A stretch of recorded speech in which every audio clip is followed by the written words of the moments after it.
parce que loolu yaa ngi manqué respect askan bi yow askan bi ñu lay wax ne yow amaguñ sa jot sa programme dëppoo ak ñun suñu programme ni la fa romb da fal say morom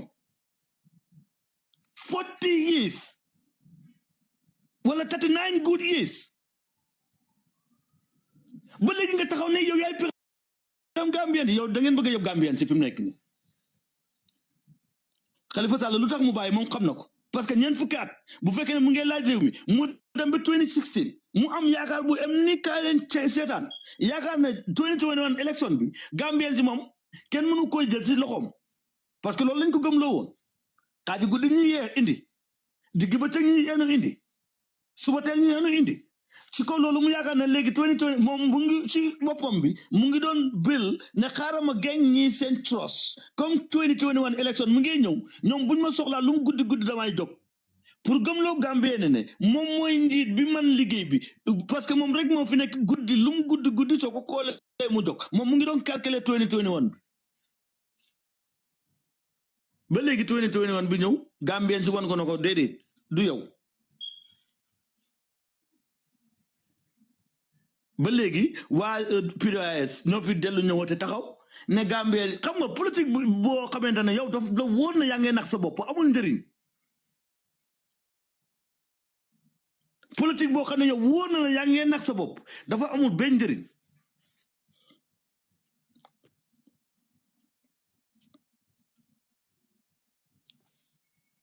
PDOIS ak UDP seen pexe bu fekkee ne dañ bëgg ñëpp ñàkk nag moom buñ nangu Essa Faal jiite leen ñi xam ne ñoom réew mi taxul leen a jóg bu fekkee ne réew mi leen tax a jóg na nañ xam ne ñoom Gambien ci wóolootuñ leen wala doyluwuñ ci seen programme ñu dooleel ki nga xamante ne ni Gambien ci ñoom lañ wane ne wala kooku lañ wane ne programme am kañ na buñ ci duggee dana am luñ cee amee waa UDP bu jiitee coalition duñ gañ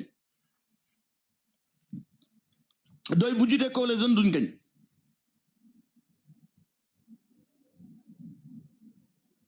Mama Kandeh mu bokk ci yëngatu bi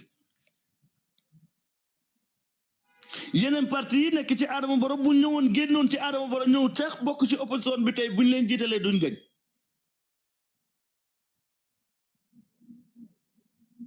kon bu Gambien ci ne Essa Faal la bu leen fi toog fii di West Side foog ne Essa ngeen di yàqal di nga bu Essa winu réew mi yëpp ñooy delluwaat back de zéro te bu boobaa itam du ngeen wax ne Adama Barrow wala nguur gi ñooy yàq réew mi de déedéet amoon ngeen chance pour change nguur gi pour try ku ees bu defoon ni ki ngeen fi génnee def bu ko defee ngeen dellu ko génne rek indi keneen fekk baa ngeen di amee the right one di nga basketball si yi ngay gis dañ dee miss 1000 time before 999 time before they got one score waaye di nga one score boobu noonu mooy taal seen aduna bañ dee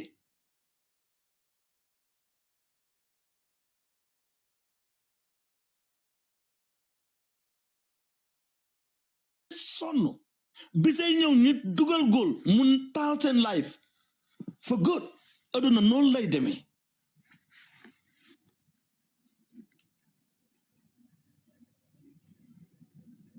waaye dafa fekk nag nga nekk gusuta ak confidence bu lay won ne you can do it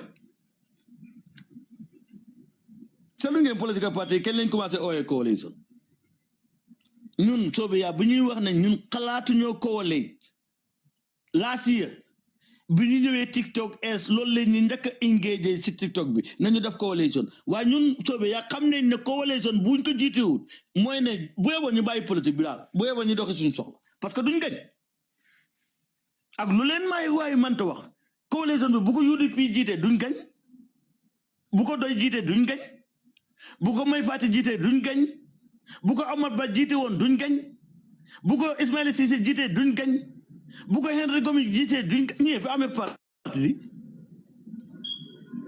ñii ñëpp kuñ ci try 2026 ne ko kaay duñ la Adama Barrow la ñu de sànnil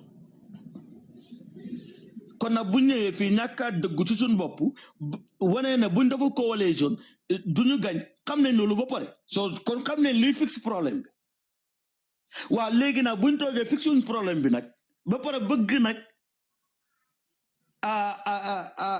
bëgg see amee loo xam ne defuñ ko ci ñu ngi nax suñ bopp mënul nekk comme xam nañ problème bi mooy pour ñu génne fi Adama Barrow foog ñu def coalition léegi nag ku ci nekk nañ xool sa record ndax yow sa record Gambien si mën nañ koy jaay Gambien si wala mën nañ koy jaay Gambien si bu fekkee ne record buñ mën a jaay Gambien si la buñ leen ko jaayee danañ ko jënd te buñ ko jëndee rek opposition yi wér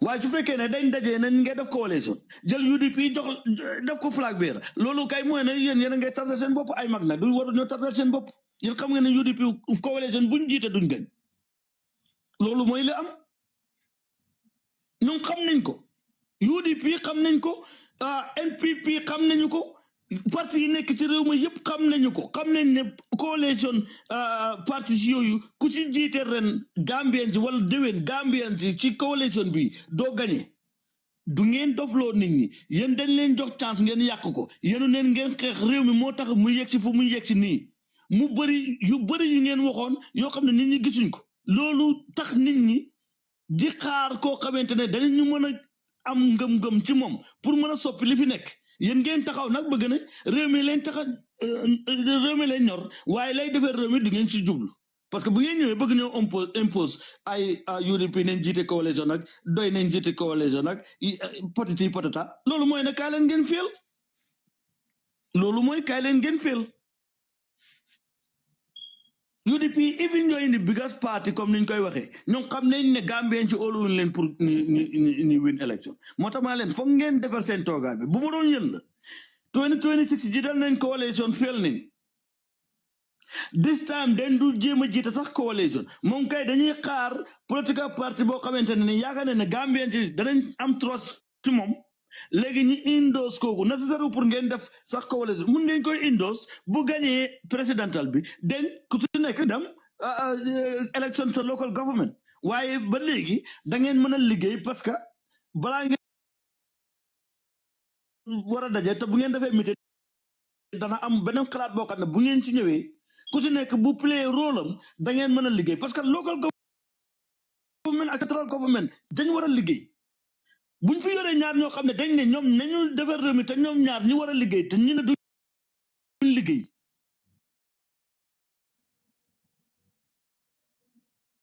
Gambie jox leen ñu réew mi bu leen Gambien ci bàyyee foofu ñoom itam coono bu ñëw ci réew mi nañ ko téye ak ñu naan yéen politique yi ngeen di def ak man yi may def dafa uti di nga man bu fekkee ne gañ nañ ma xam ne Gambien si ñooñu trust elect ñu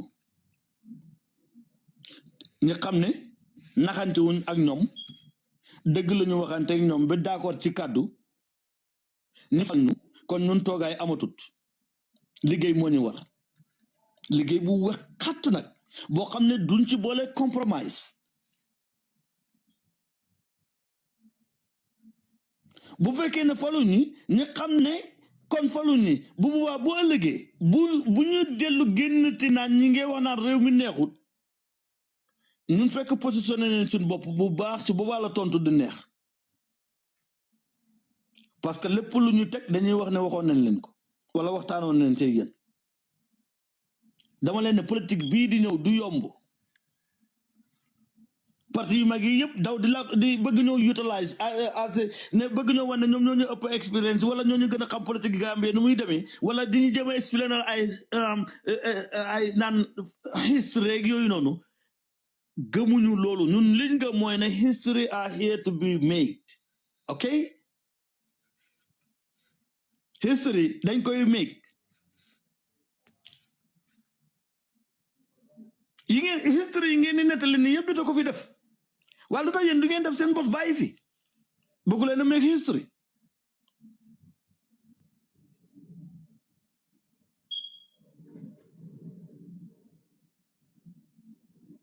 exactly noonu la war a demee waaye political party yu bëri transparency boobu lañ nangu da doxal ak Gambians yi ñoom dañu yaakaar ne politique waxi naxaate la waaye wax nekki lu bëgg a dégg donte woon na ne yow liñ koy wax mënuloo ko wala doo ko def yow na nga jot ci place bi rek moo tax nga koy wax politique boobu lañ ne nañ fi jógee parce que politique utam liggéey la soo gisee soobee yaa ne ñoom ragaluñ pour ñi dem ñoom kenn parce que ñun day xam ne at the end of the day doo fi dégg coalition nit ñi ñooy fal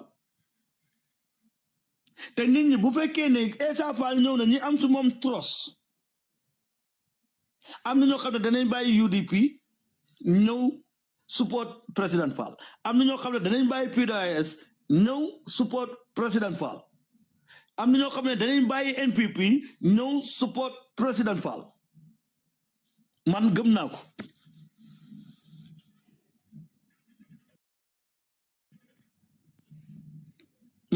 ko te li ma leen doon wax depuis ñu commencé ba maa leen di ngeen 2021 xale yi daan am 8 years 9 years daan taf nataal yu mel ni Mamadi Kurang nga xam ne boo rombee ñi yëkkati nataal yi politicien boo leen ne kii kàlla ñu ne la Essa Faal xale yooyu ñoo am 18 19 20 21 ba 22 ñooñu ñooy dem uti register this time ñëw elect ku ci yaakaar ne yéen mag paa yooyu amee yooyu ñooy folli loolu mu ngi soppeeku day change xale yi ñooy xam ngeen dañ ne Gambian 65% of the people they are youth waaw léegi 40% naka la ñuy dooree 65% naka soo bu neexee nit ñi nañ gëm waaye politicien bu nekk parti bu nekk na nga xam ne sa membres yi nga amee loolu nga am soo yow calculer sa members yi naka la toll bu fekkee ne am nga 400,000 members sax dese nga 2.2 million people yoo xam ne bokkuñ ci sa parti bi kon pour nga am benn groupe bu la support nga defee ne yow koo jàppale wut wala soo ànd ak nit ñi kooku du win election foofu ngeen di amee disappointment ci 2026 election bii di ñëw ndax soobee yaa ni ñuy waxee askan bi ñoom d'accord nañ ne benn politicien mosu su ñëw waxee ñoom nii parce que président Fall dafa understand ne nit ki pour nga wax ko dëgg foog mu sampu jaaga nara defanteeg yow waaye su boobaa nee na bul tokki de parce que yow mi xam li nga xam ba di ko wax moom lim xamut boo bàyyee rek musiba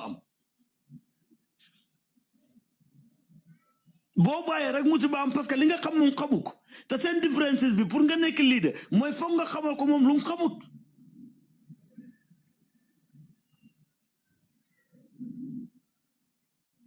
Adama Barrow tey mu ngi taseeg ay alliance lañ koy wax xaw ma géddu xaram boobu ñoom ñoo la dajale waa tey State House ñu ne dañuy waxtaanee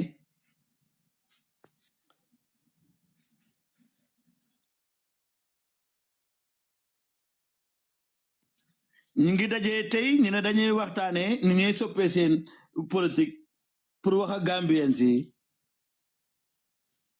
pour make sure ne this coming election ñoom gañ nañ ko mu nekk di beneen saaru ndaje boo xam ne ni ñii ku ci nekk danañ la jox enveloppe nga def ci sa poos na la demal ñoom ñëpp ku ci nekk tey balaa ngaa génn State House dana am enveloppe buñ la jox nga demandé for appreciation for being here loolu leen taxoon na daje kon loolu moo leen taxoon na daje waaye yéen ñaar yeneen ci suuf xaaral ma def nii yéen yeneen ci suuf defe naa da ngeen mën a waxtaan fii sax ma abal leen tuuti waxtaan parce que Mr Ndiaye yàgg na ci politique depuis 20. asalaamaaleykum. waaleykum asalaam. waaye doomu yow da ngaa leeral de man xaw ma ban Modou Ndiaye nga doon waxal du man de. ah. da ngaa leeral de xaw ma ban Modou Ndiaye nga doon waxal am na ki nga doon wax yi fi Xalifa de man. non beneen du yow de. non du beneen Modou Ndiaye la. moom Modou Ndiaye rek la def sax de. moom defut comme ni nga def. moom Modou Ndiaye léegi kon ngay ma ooyee M Ndiaye. waaw xanaa loolu de waaye su ma waxee M Ndiaye mbaa Seeku Séeri li du wax ne. ma ne moom dafa ñëwoon di sàcca tur. moom dafa ragaloon Yaya Jammeh ba sàcca tur.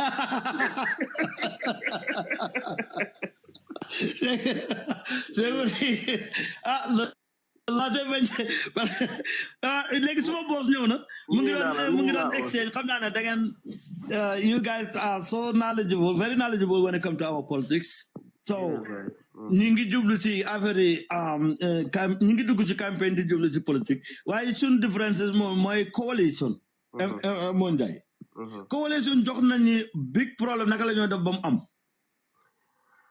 waaw yow sa xalaat pour coalition am lan la waaw dañu war a jàngee from démba right ñu ne nit ki bala ngaa xam fi nga jëm gestul fi nga jóge muy dëgg waaw so ñun xam nañ 2016 how coalition bi was formed naka la UDP play a role ba nga xam ne ñoom yaa ngi remember time boobu dañu wax ne ñoom buñ jiitewu dara den coalition du am exactly ñun nag fa ngi wax boobu noonu loolu dañ ko tegeegum fële fu mu nekk nii si trash bi lañ ko sànni loolu mënatu fee dem because ñooñu indil Adama Barrow te ñu koy bañ nag ba pare buñ toogee xam nga fu mu nekk dañoo defar waaye tam defar boo xam ne foog ñu waxante dëgga pour mun a am solution bu ñoo mun a ut am exactly waaw waaye nubu wante dëgga loolu baaxut because loolu soo ko gisee rek xamal ne yaa ngee rus yaa ngee seet dara dangaa ñëw indil suñ boppa problème buñ nekk nii there we go yes so 2016 nuñ taanee Adama Barrow si boppam was very wrong because dañ doon forcer nit ne ñoom ñu ngee jaay ne they are the largest party so ñoom suñ jiitewut dara then daanaka Gambia dafa fail so that means ne ñu ngee jiital party over country exactly so that attitude waruloo ñëwee loolu sax si negotiating table so mu maa laaj ban façon coalition dañoo war a mën a gis well yëpp si waxtaan la man si suma xalaat bu gaata it will be a serious mistake for any party to think mun ngaa génnee an incumbent right so ñun ñëpp buñ xamee loolu oncle OJ daf ko daan wax mu ne sa buum bi lum gudda si pour ngay ut teen nga dem si teen su dee gudda na 9 meters te 10 meters nga nit foog nga taka 1 meter feena pour am fi nga ega so that means the negotiating table we all need to come they need to acknowledge the mistakes that happened in the past especially when it comes to the MOU memorandum of understanding bi dañ ko sànni si trash bi te loolu ñëpp xam nañ ne honorable Dabo moom moo jox mbaga kii nii président Adama Barrow pour mu naaw yes yaa ngi gis so léegi su dee indil nañ ñu problème bi ba pare man fu ma ko doon gën a mun a man respect naa ko de waaye politique am laa waaw waaye politique am laa laay gut because yow su dee yow nga ne lawyer nga da ngaa jiital constitution bi te ñëpp buñ ñëwee xam nañ lan la constitution bi wax waaye soo gisee ñu form agreement 3 years bi they wanted to stop self-perpetuating rule right so ba pare ñu dem ñu campagne wax ñëpp ne 3 years so yow soo ñëwee nga ne 5 years first of all dafa ñëw di undermine affaires yi ne signuñ ko xam nga yow fu soñu nit kooku suy ñëw ne la signuñ dara mu ngi am lu moo firleel ne ñun sax agreement bu ñu am daanaka is not in demut daal yoon daal waaw waaye loolu képp ku ko def even verbal agreement dafa am ba pare soo demee nga wër réew mi yëpp di leen wax lii li nga campagne on dafa mel ni yow lii référendum la so yow soo ñëwee nga ne 5 years yow mun ngaa ne waaw you are a lawyer you are a constitutionalist so yow loolu ngaa demee bàyyi waaye yow nga xaar bañ la ba pare UDP ñoom as a party ñoom tam ñu ngi doon wax ne 5 years de ñoom Yankuba Dabo yëpp ñu ngi wax 5 years because Ousainou Dabo mu ne 5 years waaye gis nga buñ daaxee honorable Dabo ak Kemeseng ak Amadou Sane si la gaay yëpp change ne 360 degree U-turn waaw ñu change 360 because man time boobu maa ngi remember ñun ñu ngi doon wax for 3 years dama daan dem si Seexu Seydi di sax ne ko ma ne téye leen si 3 years bi ñu ne non nañ def 5 years rek yaa ngi gis waaye gis nga buñ daaxee gaay si saasi honorable Dabo change moom léegi mu ne 3 years Adama Barrow dafa war a respect moom daf ci teg sax mu ne kay waaye gis nga su parti bi waxoon time bu honorable Dabo waxoon 5 years su parti bi génnoon si saasi ne loolu waxi Dabo la loolu du positioni parti bi man foofu laa doon wax ne gàcce ngaalama waaye yow doo xaar bañ la daaxa ba pare ngeen ñëw yeen as a parti ngeen ñëwaati ne léegi 3 years moo tax su ñoo dem si table bi suma waa ji man honorable Dabo moom candidate sax boobu tegeeguñ ko boor boobu we are not even gonna entertain it si table because ñun doo mun a nekk di dem election depuis 1996 mënuloo win yow léegi ñu dem ba toolu si situation bii nga bugg a demaat non loolu is a non starter nañ ko tegeegu boor fële léegi te boo leen ko waxee ñoom ñu fa ne da nga hate the party du yëfi hate ma ne fii kenn dofu fi gis nga depuis 1965 ñu ngi make mistake ñun we cannot afford to do this léegi su dee óor nañu peng moom xëj na buguta announce léegi ne moom xëj na du ron waaye su dee du ron na toog mu waxtaan ak gars yi because moom am na influence mu toog mu waxtaan ak Essa Faal mu toog mu waxtaan ak ñum boot ci gannaawam kum foog ne kooku la moo taana la moo joxoñ ne nañu kooku demal si as a flag bearer bu boobaa doy toom ñëw ak ñeneen GDC ñoom ñëpp ngeen toog waxtaan behind closed doors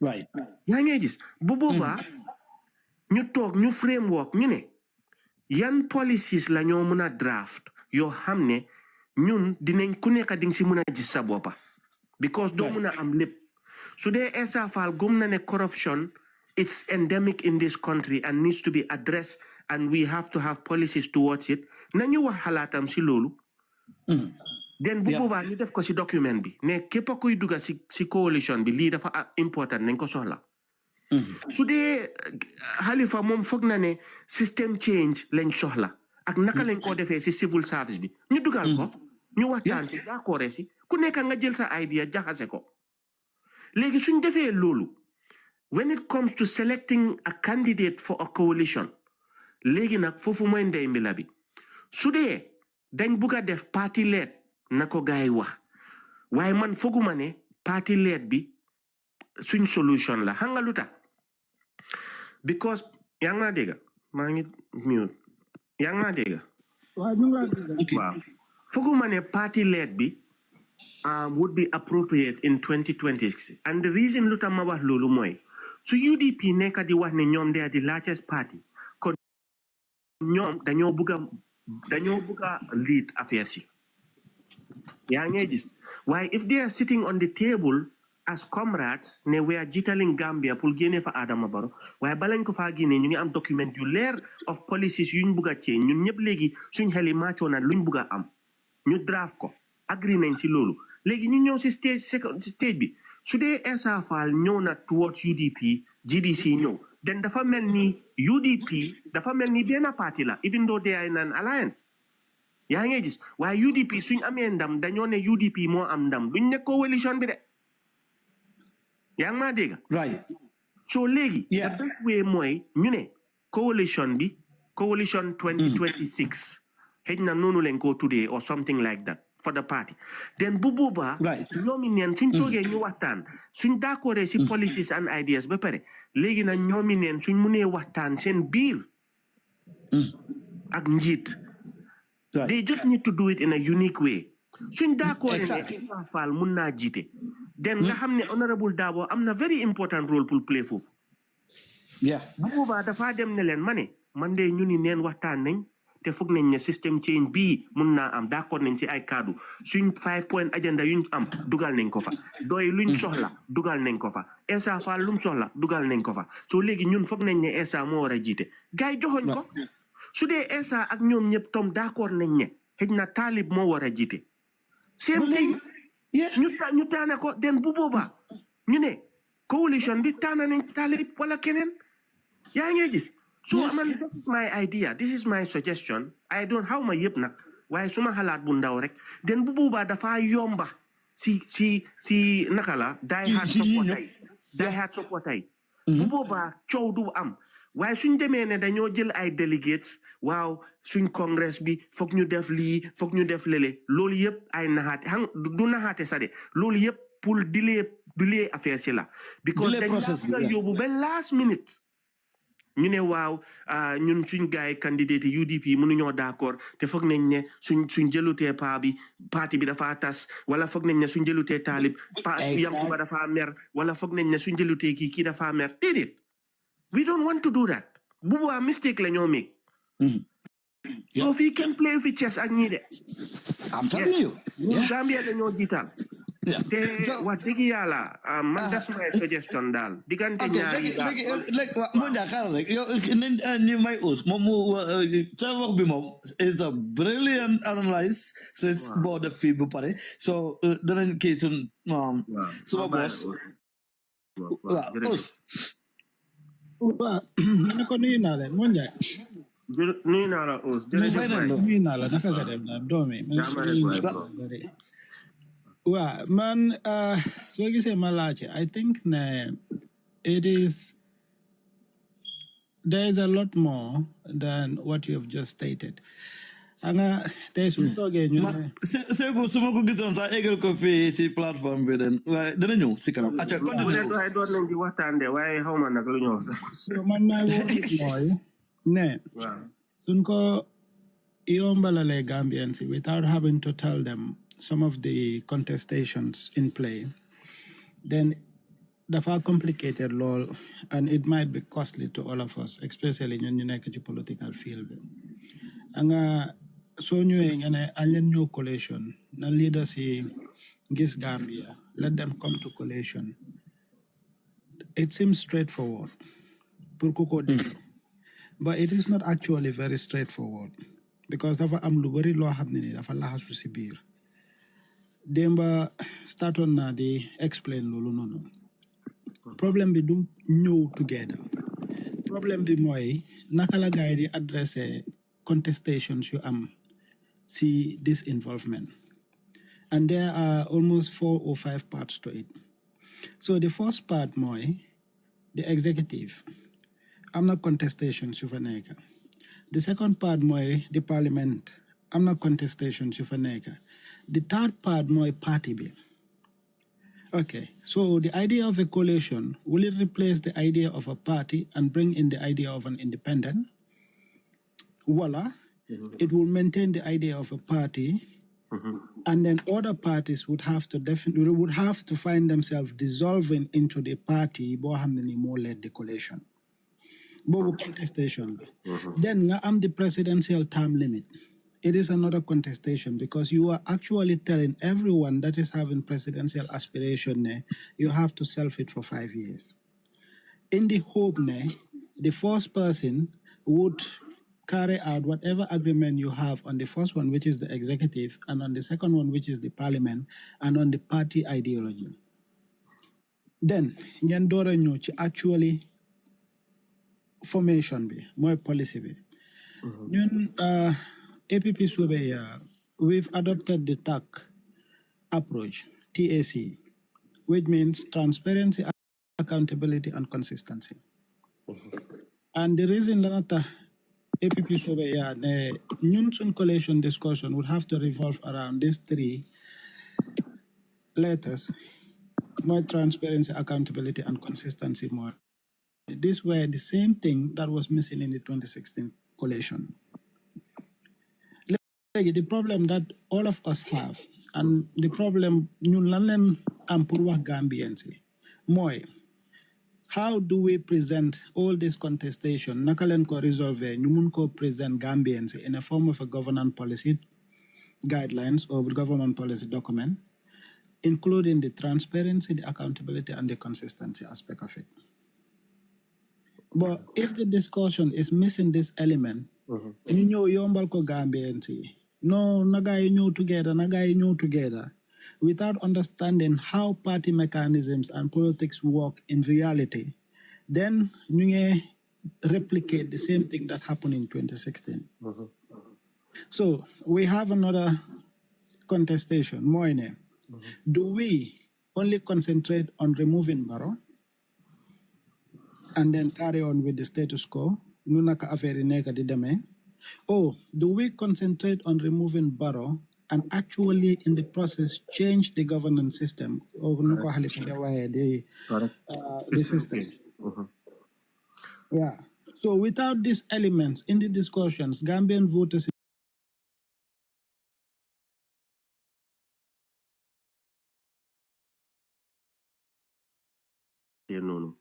because we would hate to repeat the same mistakes from the past. And when it comes to the executive area with these MOU, I strongly believe that's very important. Although it will still be weak because the executive power of the presidency would override that, But if you have it in the agreement, basically, I think it would be a shameful. The 1997 constitution, pour ngeen am 2/3 majority foofu noonu, pour ngeen am dugal fa yolen sola, or bring in a new constitution, which everybody is yearning for right now. Maybe that would bring back the 2020 draft. Not 2020 la one, yeah. Ngeen bring back the 2020 draft and make sure that there's term limits there. I think that's very important because if you go by party, the mistake that you might end up happening, Moine, let's say, for example, if you had President Essa Faal, he would face the difficulty of in all these other parties having more seats in parliament, and it could be a tactic to actually not have his agenda across. Te lolu taxu ko juk pour nga wara mëna run for president, just like any other person, right? So I think you guys are very right. Ni ngeen go by these approaches. Why lolu yep si compromise la neka. Lolu yep si waxtaan la. Gonna be a push and pull. Coalition, I think it started on a very good footing. New party leaders in Europe, their intention more pour ñu lead Gambia, more deliver some programs and activities. Yes. Okay. And this is very important on how Barrow came into the picture. I guess the human want and desires, it is unlimited. And this is the basic foundation of economics. True. Yeah. So there is another Adam Smith when the human wants and desires are unlimited. Still now, Mono gain a better model or a better language for handling Muna explain things further than that. Because we are desiring nothing. Let's look at the principles on which the 2016 coalition was formulated on. They did a good preparation. I'm not you guys by now, which later on haunted them. Why so holy? The main foundation on which the coalition came about, it was on a good premises. Yes. Then, look at all these party leaders knew relinquished their desires to contest for 2016 presidential election. Let us get someone, call him the mom, that just lead a transitional period, and he is not a politician. After transitional period, the mom dafa buy, then political actors am a very level playing field, ñu them into a contested election. And that person was Barrow. So Barrow came, I am not a politician. This was his conversation during the campaign. Dama lead for 3 years, ma buy. So got a politician in your new lead. So what changed? Aglanata Barrow mo am those ambitions, boom dem eba toxi Togobe. It comes back to Lanla Adam Smith when a human once has no desires. Okay, so tay Domii Adamala, ñun ñep Domii Adamala. Muy Essa, muy Ousseynou, muy Halifa, muy Kusineka. Mun nga argue ne if this person sat down so they then could have as a coalition leader, momu wax ne for instance dafa talk 3 years. So ragale yalla so ñem ragalut yalla dega ñemewulo tek sa lo ci alquran ngene man dama watal ki ne su toge 3 years su joté dafa wacc. How many you understand? Mungo. So lila coalition be manki one because they do not have a governance policies. Bo xamne ni dafa guide their system of governance. And the second thing lu gaay manki one moy the transparency aspect of it. Yep. Because Gambians still now, a majority of them, they won't be able to tell you what was the agreement made in 17 October 2016. Correct. lan leen fa bindoon. The little that Gambians knew was the publication that PDOIS made. ñoom seen bopp seen publication boobu noonu moo wane ne they were even at the later part trying to amend the original draft agreement. How may I understand? Wow. So léegi transparency nekkul fa because su fa transparency nekkul accountability du fa mun a nekk. Ndax ñu leen mun a téye accountability is not even the parliament members but it is the voters. So they sell 2016 coalition agenda on a very shady premises ak wax la woon rek between them and the voters. But there was nothing transparent pour voters to understand ne kii lii la sign, kii lii la d'accord, kii lii la nangu. And this was the reason why it became very easy pour ñu put doubts in the minds of the voters ne Barrow war naa wàcca wala waruta wàcca at the end of the 3 years. Like, how do we overcome this contestation? Lolu mooy problem bi right now.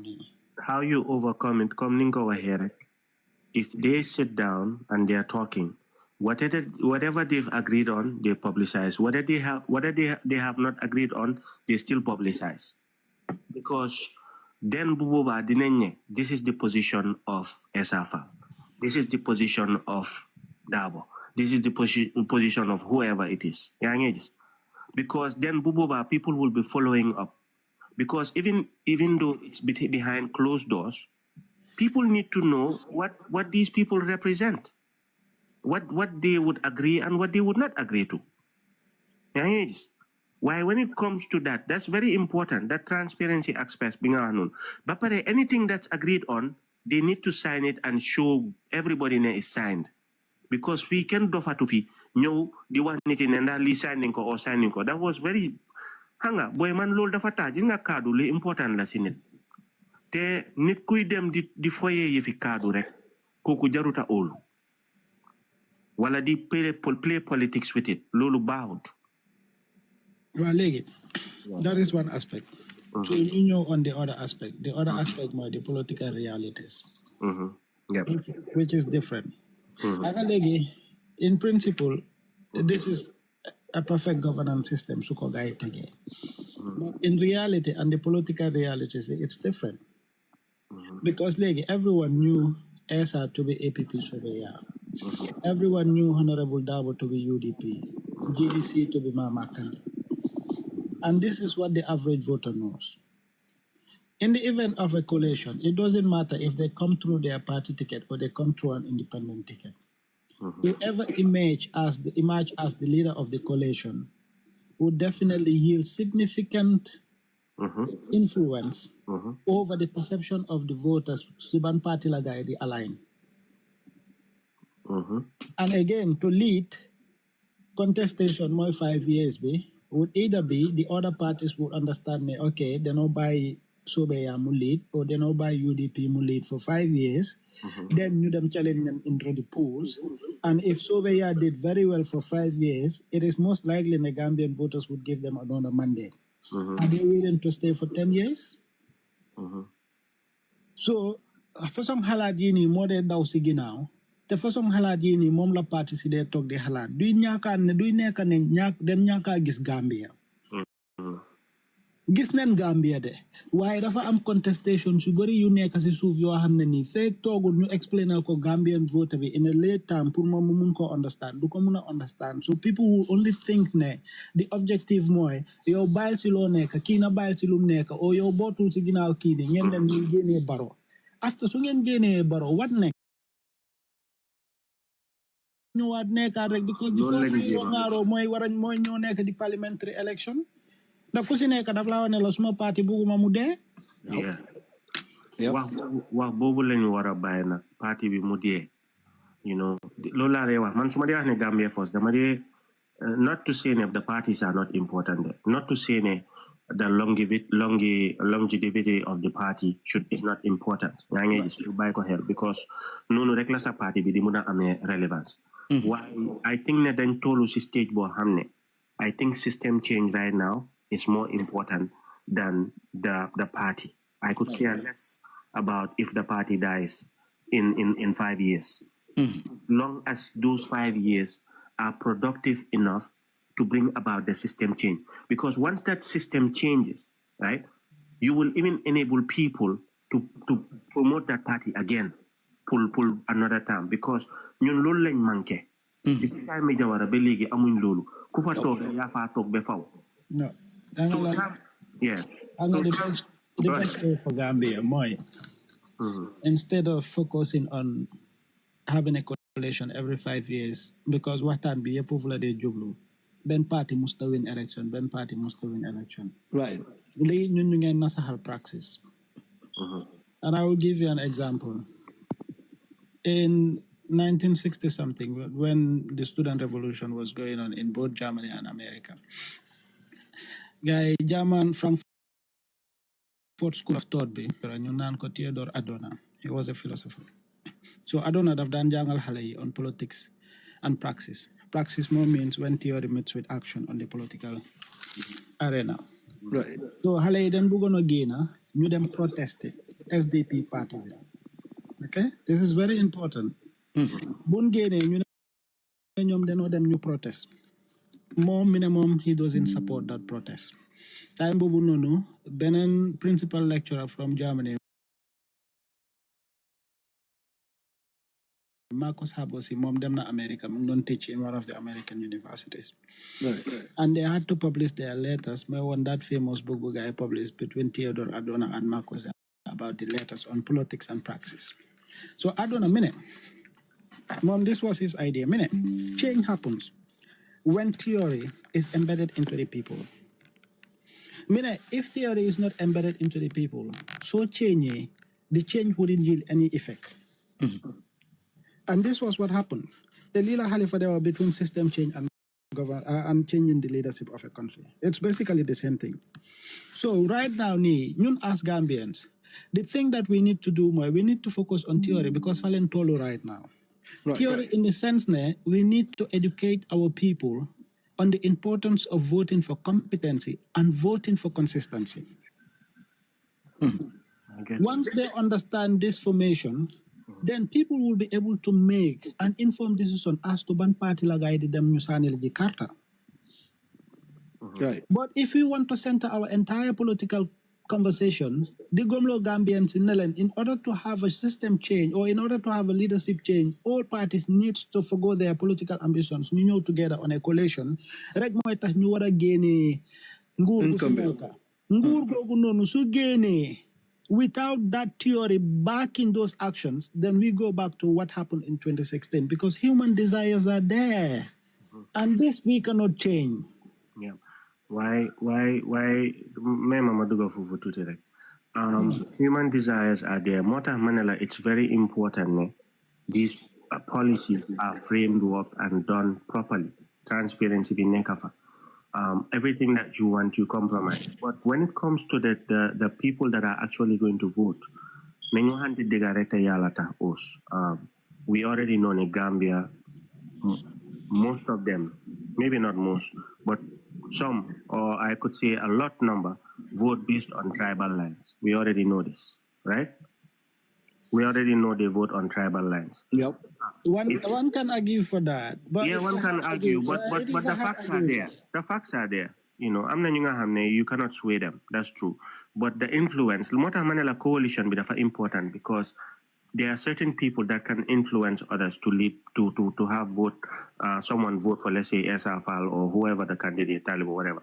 It's going to be very crucial and important for that person to do so or whoever. Now, also take note, what I send message is very important because you want to win all hearts, right? If you cannot get all, let's say if this was a contest about 100, if you cannot get all, but at least get 80, yaa just hitchalen, wahlen, luñ buga diga, not just luñ buga diga, why linga gum. And that is why Jensen message is resonating with a lot of people. Because yanang lena wahni so lena vote, hamal ko lena votal. Nag ñew bu mu len jox ben cin rek ak xaliss ngeen jaay sen carte bi. You know, ndax ki su toge dina ma indil wécceku bu ma doon ut ci Gambia. Motax mané la dafa important pour this system change bu ñoo wax ni. Na nekk lo xamné digala dañ ko gëm waye tamit nañ put aside for now just the party lens of it, of Nunyo Hole. Then just see, we just want to fix a problem. Within 5 years. Then maybe after 5 years, within that civic education, being a jungle niti, reforms in an indi, lulu dina gana e niti. Generation bange change, you gana ewu. And TikTok lingana def ni bulen ko help, yanange lal nyubari. You know, why am na nyunga hamne, folk in folk, then take it rek, they will always see party before what the common good is. Yep. So that is the problem we have. So Mota, we need to do it right, but then also communicate right. Right. Why nenguhante digatomit lolarek, and then the investment. You know, I think the more you keep talking about the policies and you know, the investment bond la, the corruption la, the agriculture producing what we need to hang, you know, development dal. I think the more people will resonate. But we have a great challenge. Moine, the way some people vote, that is a challenge. And you'll have to just try to go everywhere to convince these people, you know? Yeah, but not only try, but it's going to be a little harder. Try a little harder. You're not hard. Why? Yeah, no. Man, anyway, in terms of Gambia's voting patterns, man, I would just love to believe that Gambians are more incumbent-centric. It doesn't matter which tribe that person comes from. Once Munaki Moneka president, a lot of people tilt towards that person. And an example of that would be Jammeh. Because it's obviously Jola, it's not the majority speaking. Before I don't watch him, I remember during his first 2 elections, he had struggled a lot in North Bank region. Defantena guy ba talina bara ñu ba kerawan kip kerawan ñu dore war farafenya tali bi continue mine guy da ngeen punda ni golo way do len laal tali so anga yoy non ye feke nen ko but what happened moy along the way they all comes to Jammeh in 2011 presidential election bill. NBR voted 74% for APRC. This was why his victory celebration was done in NBR. Okay? So, soon put all those factors into play, then it becomes leader-centric or incumbent-centric. Okay, so, man, I believe the idea of a coalition, the executive, it's not actually very relevant. What is more relevant is the accountability mechanism that will put the executive powers in check, and that is the parliament. Right. And this parliament issue being more near to the soul of any party. And feel at the bone of contention neka. Correct me if I'm wrong. If the presidential election is in December, can the parliamentary election? It's about 3 months after or 2 months after. Okay. So liya de neka issue because immediately nga am presidential, then there am parliament between March and April, then nga am council election be around June and July. Yo, are you honestly hopeful that there will be a coalition? Because hanga dafa des modo.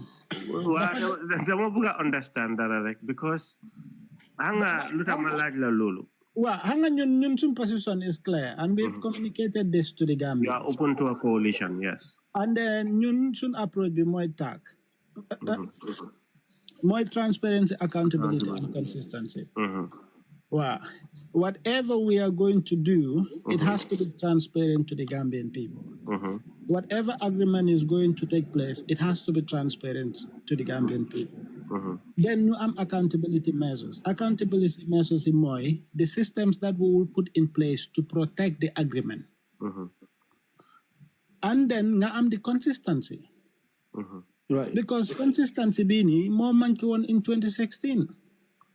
Yeah. Wax ngeen ñu ñetti at ñoo ngeen déré juróomi at ngeen wax ngeen ñu da ngeen dem into a coalition parliamentary ñoo ngeen déré da ngeen dem into a tactical alliance or party-led parliamentary. So there were a lot of inconsistency. Kii dafa génn wax lii kele génn contradict ko. Right. So janga weesu wut nga janga boo gis rek da nga janga lu passé. Janga boo gis rek xam-xami nit nga janga. Even school bu nit ñi di dem sa books yooyu binda yëpp nit a ko binda ñëw nga dem toog jàngal loolu noonu. Xam nga lu tax ma laaj la loolu.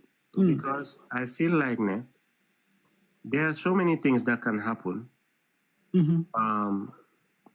Factors yi mooy ne if for example let's say UDP ñun xamaguñ kan mooy ron foofu but let's say ne xam naa dara moom let's say if it's Honorable Dabo dina tax a lot of people coming from within UDP that would shift automatically because man xam naa ñu bari ñu nga xam ne I've talked to them, I've worked with them, they said they will not even give him his vote. That's exactly what I was saying earlier. Yes. Ñu nga xam ne they are die-hard UDP members. Ñu nga xam ne lu nekk dañ jee dem seen events ñu ne ñoom duñ ko votal because it's gonna be a waste of vote even though people don't want to hear it but it's the truth because of ñoom seen boppa dañ fatigue dañ sonn. So if those people will then shift, right, that would help Sobeya, that would help other parties, GDC, that would help other parties that are... Another 5 years of inconsistency, political bickering.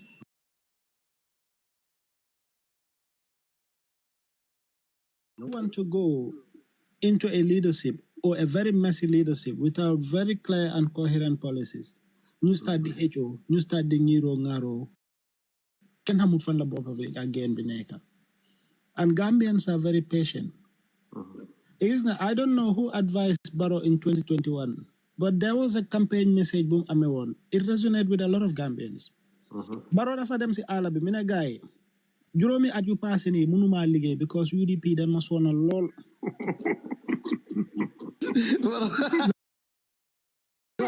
No lii la wax gaay. No Barrow wax garaaw. Waa ne leen gaay ang si suma nguur bi lu ma bëgg a def ñu block. Sabotage. Lu ma bëgg a def ñu block ko mënuma fexe ba liggéey. waaye léegi génnee naa leen foofu noonu jox leen ma carte juróomi at yii ni di ñëw ngeen xool lan la leen oo liggéeyal. Pour wan la how tolerant Gambians are. And this was why they voted for him. Barrow used his first 5 years failure. Yes. UDP la used as the scapegoat. What I want to know party is too young dafa dee dafa waroon a wax ne maybe this is gonna be my second term hanga. You know, why suma ji how ma kan mako dee advice léegi fu mu nekk nii nag ñëw na 5 years Gambian si dem nañ ba realize na okay the problem was not actually UDP, the problem is this guy is just incompetent. Xamut lu moo def. It will be very interesting to see what Barrow is going to tell the people to them a campaign. Because I, for one, xam naa ne coono bu nekk ci àll bi and the economic difficulties ak poverty bu Barrow tax Gambians di ko dunda right now. It would be a hard sell pour Barrow war a wax Gambians anything lu dugal si seen bopp yi. Ak Salaji incident bi and operation clear the road. There's been so many things that people are upset about. Exactly. Like 87 children, you know. Wow. Hanga léegi concession mooy issue bi rek. How much are these parties willing to concess? Waaw loolu nag doo ko mën a xam ba ci tuguloo ñoom. Waaye ñoom. Why waxtaan boobu noonu na bro, we are leaving it too late because tey fu mu nekk nii before parties yéen ñeneen ñi di identify their flag bearers. Nit ñaa ngi dégg rumors ne am na yenn parti yoo xam ne nii am na ñoo xam ne nii moom ida ñu jox leen digal joxuñ leen digal ñooñu dañoo demal seen boppa. So you are here. Kan moo wax No, there are rumors. There are rumors everywhere. There are rumors ne am na ñoo xam ne nii parties yoo xam ne nii am na ñu fa nekk ñooñu they made up their mind ne they want to run. Ida jox nañ leen digal o joxuñ leen digal. On their own. Wow. Okay. Bro, Gambia nga dëkkanam. Ma ne ko Gambia nga dëkkanam. Ñu ne wa bu ega dafa ko moom. Ma ne amul wax bu ega dafa ko moom. Loolu mistake bu mag la moo nekk si. Waaw waaye léegi tam nga mag la moo nekk. Man loolu yëpp sax du suma problème. Man suma problème mooy we are leaving it too far because xam nga lu xew nga discuss the fate of Gambia for 5 years. How are you going to work together as people with divergent views towards governance, towards everything? Naka ngeen waxtaanee pour mun a maintain ak sama waxtaan boobu for 5 years to deliver to the Gambian people. Loolu du waxtaani benn weer. That's true. So we are living it too late. Yeah. Because, bro, you have to talk about everything. You have to talk about the executive powers. You have to talk about how you are going to address some of these challenges. Regionalism amna Gambia. All these things mean neka Gambia. Kuneka juge nga si region. Kuneka buga nga def dara si sa region. Baro fum jeka sampa mangsonam bido mang kamakunda. Okay, that's the first project boom def Gambia. Wow. So yang hamne all these things. Bapare Gambia tam ñun tam sun society ak social norms num fa de deme bro. Ñun sun bopa. No, we put immense pressure on people that are leading us to fulfill our expectations. Imagine I'll tell you, Bob Mowin, we need the government. Everyone in Farafenya would think na so guys sakate manamawara wow suffer about it. Look. Exactly. And then the same thing applies to everyone else. So all these things like nekut lo xamne ni dafa yomba te Gambia right now ni nit ñi dem sona we should not put our people under any more constraint or strains. While li du wara nek coalition ni delo njukal de. Delo njukal. No dama ko wax tom de. Na du coalition ni delo njukal de. Da ngeen gis nga yoy yeb dafa wara leer. Policies yek yeb. Okay. Yo political party yi fa nek ñaata nit nga dégg ñi campagne ne political party leader yoo xam ne dañ leen war a delloo njukkal because of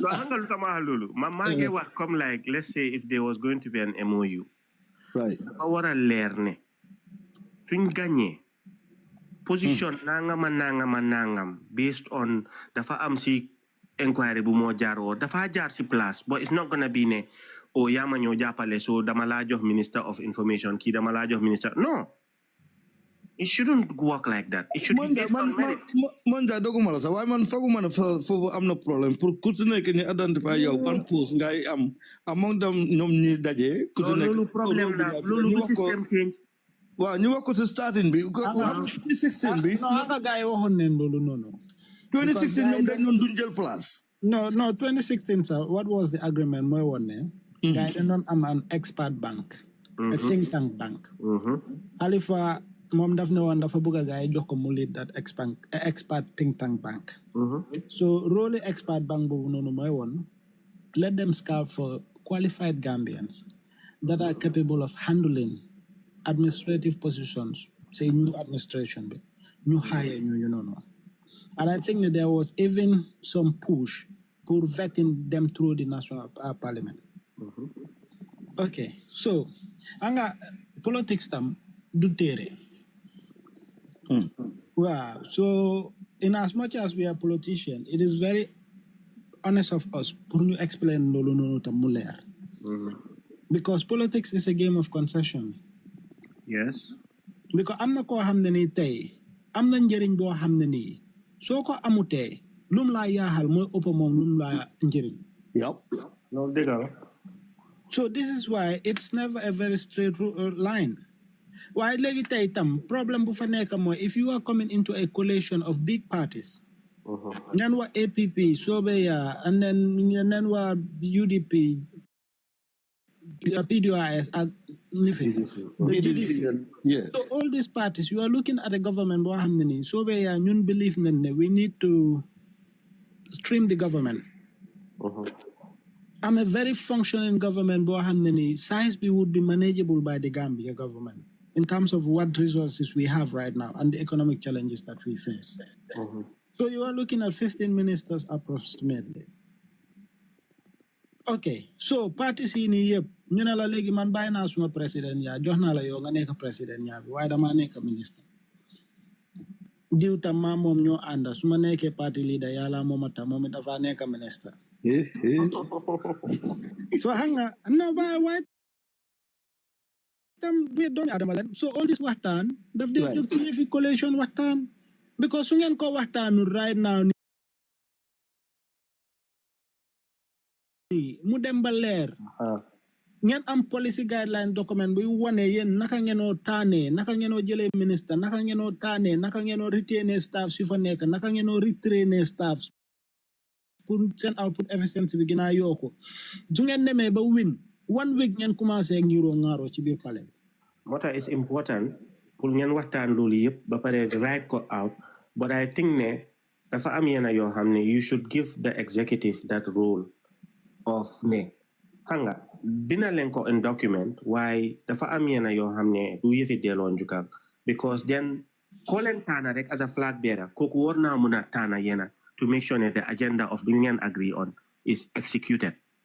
yaa ngi gis man tam bëgguma in a situation boo xam ne whereby it's more like oh dañ ko d'accord concession here and there, so therefore ku nekk dafa am place bi si delloo njukkal. I feel like ne ku nekk agenda whoever's leading that flag bearership war naa mun a produce moom at least ñan la foog ne they are potential shadow government ñu nga xam ne dañoo toog loolu yëpp si waxtaan la. Essa Faal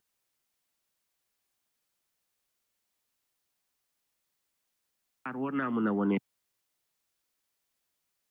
shadow government GDC wone ko Dabo wone nga xam ne ëllëg sigil kolentaana rek kooku noonu dina am that prerogative pour def loolu.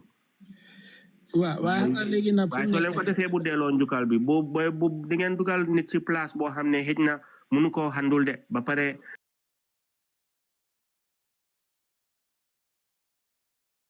di waxtaan di def consultation si nii because consultation si nii du gaaw. waaye yéen tam bu leen toog loolu rek laa leen a ñaan yéen waaye nga léegi di issue mooy ñun as a party our mandate and our responsibility is towards the people of the Gambia. How do we get our agenda out there? How do we talk to voters? Because they we are going to suspend all our activities. Ngir am yaakaar ne other people will start aligning their visions towards ñun fan leen taxaw towards better Gambia pour ñu door a ñu toog waxtaan. am naa ne yéen a ngi win hearts moom. waaw léegi nag ñun tam su ñu waxtaanal Gambia si tam dana wala mooy dëgg. Bañu collation. But these are the contestations yoo xam ne nii dañ war a toog ñu waxtaan ko mu leer si boppi Gambian si because tey Essa bëggut a ñëw campaigner on this premises mu toog ëllëg flip flop su ko defee ñoom doomi réew mi di ko tay online naan Mr flip flop. man kuy flip flop rek laa bañ flip flop. waaw ñun tam loolu laan bañ. because fi nekk nii tam lu mu bani there is life after politics. Yeah. Essa has built a very impressive career based on credibility. Right. Mustawa Gambian say anything, mu ñëw flip flop on that. So why would he want to flip flop? Bu Gambian si demee ba olu ko ba denk ko moo tax lépp lu ma wax Gambian si consistency boobu noonu is going to be there and is going to be key. And ñun lii leen am pour sama. Because suñu waxee Gambian si this is what we are going to do. We are going to make sure that we do that. Yep. And even in the event that we cannot do it, there would be justifiable reasons you have didn't consultations with Gambians for them to understand. Understand, yes. Why legi na bro, ñun fuñ taxaw leer na. Come with pack. I like the fact ne yéen a ngi communicate, yéen a ngi use TikTok bi, yéen a ngi nit yaa ngi laajte yuñ bëgg a laajte, they getting the answers that they want. And a ngeen gën koo yokk rek. Why on an executive level, I feel like they're wara just gonna reach out behind closed doors. Linga wahni and all the concerns that you have, I think on an executive level, I think it's best door the lobby, the water, not to say ne pull new announce ne or yanange watande or nyene from the back ne mane nyom feka side wala ni because this is about pride. Wow, yes. And I don't want this thing to be about pride. Right. I feel like there's an urgency. Anga Essa wax na ko du benn yoon du ñaari yoon si interview. We need to, the type of leader that we are going to select matters a lot because Gambia leadership is executive powers. We need someone that is trustworthy. We need someone that is honest. We need someone with integrity. And we need someone that is electable. Correct. Because without these things, it's obviously we are going to do a replica of Barrow. And then what would Gambians start saying? Because in the politics, dafa nekk loo xam ne nii daf day yomb lool pour ñàkk credibility.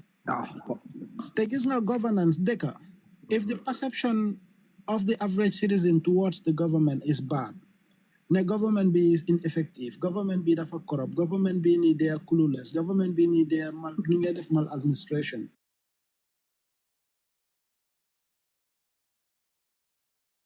Salam, excellent. Domii jëlal gaay ñu egg waay.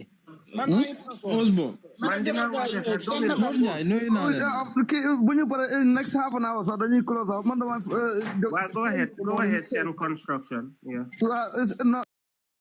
seen fii ci kër gi la bokk seen waaye maa ngi baax man maa ngi bëggoon a ñëw nag Os man dafa am yoo xam ne yéen laa ko bëgg a waxal direct because foog naa APP soobee da ngeen war a moytu coalition bu baax a baax because lu ma si gis mooy seen track record si politique Gambia dafa set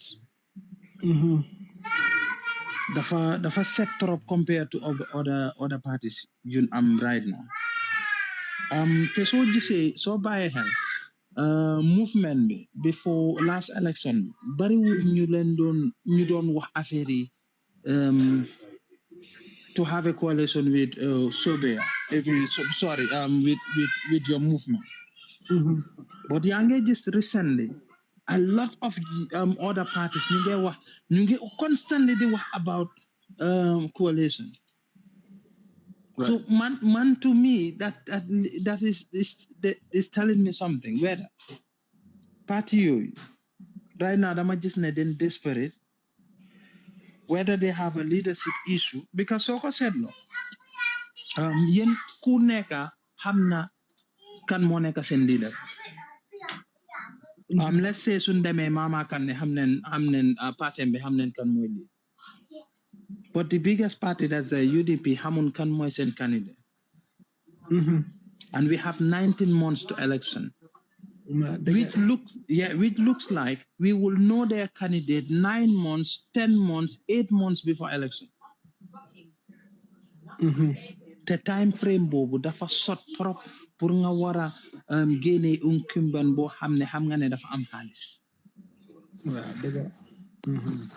So ñoom su nekkee ne ñoom coalition dëgg la gaay buga moo tax ma ne leen da ngeen war a moytu because moo tax comme noo ko waxee man I like because loole naa def rek dafa war a transparent dafa war a leer for Gambian people because su nekkul loolu rek lu xewoon dina 2016 dina ñëw xewaat loo xam ne dafa based on verbal agreement man su nekkul comme ñeneen ñi dinañ wax ne lii dafa risqué de why I think that every Sobeya war nañoo wanna use election 2026 to measure themselves.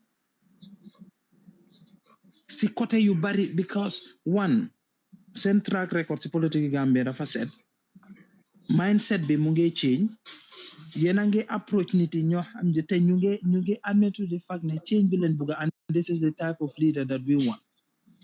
Why party yoo leen a demal in coalition ñoom lan lañu indi. te loolu noonu su leen toppee daf dee yaaxa subsequent elections yu ñëw because dañoo wax ne ñii leen àndaloon. waaw jar na bàyyi xel bu baax a baax ba xaw ma yéen a ngi ko bàyyi xel de waaye gis nga right now everybody town yéen leen dee waxante. Mbadu boss bi ñoo ko téye. waaw comme non bu téye la wax. Yow doguma looy wax de waaye. waaw dafa garaaw. non dafa understand nga moom. waaye xam naa fi nga waxee de. xam naa fi nga waxee waaye at the same time tamit bro. Honestly speaking. man dëkk naa Gambia 4 years depuis ma jógee America and the political terrain in Gambia. It's very risky. It's very risky to try to go alone. Or even form a coalition with people that you don't want. Yeah. Leadership, they know with wisdom, they know with, you want leadership, Bohamne is a visionary, but at the same time, you don't want a leadership, Bohamne, I can do it alone, or I can go on my own because I need to set the stage. Right now, then Tolu's situation, Bohamne, bro, honestly speaking, coalition is the only topic here now. You know why? Because once there's talking, that they motivate Niti. Because we have track records to show without a coalition what the results might end up being. Lulu can only help the incumbent.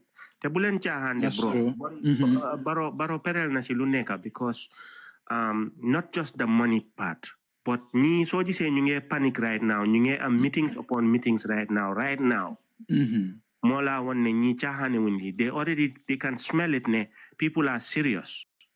No, lo dégg no yow moom mooy daal bul woore sa experience li moom man xam naa yaaga naa la di la topp for very long time du tey no understand because xam nga lu tax ma wax loolu because yaa ngi ko seetlu léegi dafa mel ni most of the parties den pare but the biggest party parewul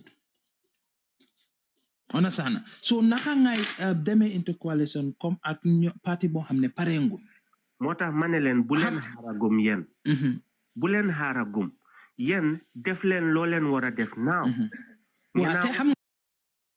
loo leen war a def naaw naawa approach leen ñu nga xam ne they are approachable ngeen dem waxtaan ak ñoom nga xam ne by the time ñooñu ñuy ñëw you guys are at a very strong negotiating stance of lan nga indi soo demee ba xam ne nag at the dying point ñoom léegi tànn nañ and it's not gonna happen then you'll be at a stronger to campaign about this. But and other people, you'll be surprised. Sign contract allow us more.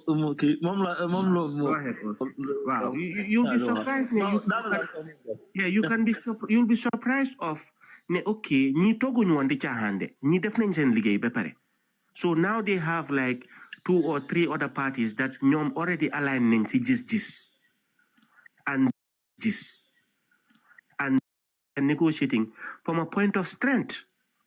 Yaa ngi gis not this wax ne yéen a ngi demoon election bu yaagut xoolal lii ak yooyu bu boobaa if they fail to form that coalition guess what yéen dañ naa win hearts because yéen li ngeen war a def ngeen ko and now everybody knows who ñi nga xam ne ñooy nekk di yaaxa bu boobaa nit itam am liggéey pour xëcca ñeena si ñooñu ba pare xëcca sax even from NPP and other people so yéen li ngeen a def léegi def leen ko léegi de waaw man daal noonu laa ko gisee ñu ci ko pause anga issue bi mooy same mutual sen bro gis nga Gambia dafa ndaw te Gambia daanaka information dafa leen nëbbu sax even what is happening behind closed doors in terms of negotiations.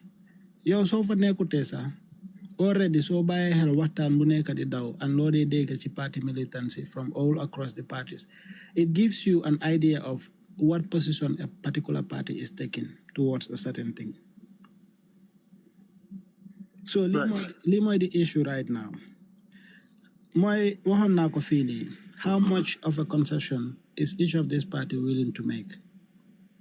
Because the reason why I am not in UDP, Essa is not in UDP, Domii Rewmii is not in UDP, the reasons are many. True. Because gis nañ ne suñ dëkk bi dëgga den bugga mu dem te ñi nekkul ñoo xam ne nii mun nañ koo yóbbu and we have every right to believe that. Waaye léegi su dee yow ñu ngi tollu si situation bii nii ngeen am ok yow loo seetlu ba tax na ñëwuloo nga àndaa man yow bàyyi loolu noonu still now nga ñëw nga bootoo man nga jox ma réew mi. Does it make any sense? No, it doesn't.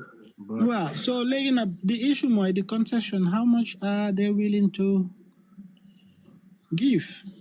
moo tax ma ne la comme que yow you may be privy based on your analysis ak based of your what you are seeing or knowing moo tax ma ne leen yéen bu leen toog yéen def leen loo leen war a def for now. te ñun lu noo def mooy ñu am maa si Domii Rewmii am maa si docteur di ubbi seen plateforme si ñu jaay agenda docteur Tom soobee yàlla waaw ñu am ñu naka ñu jaay soobee yaa agenda yi di waxtaan ak Gambian si because at the end of the day every vote counts and every vote matters to us. True. So gisee ñun suñ ko so we are doing this for our country. You have the exposure. You've lived in the West, you've lived in Gambia. You understand how things work. Man seetaan na video yi Dusano mu dem New York.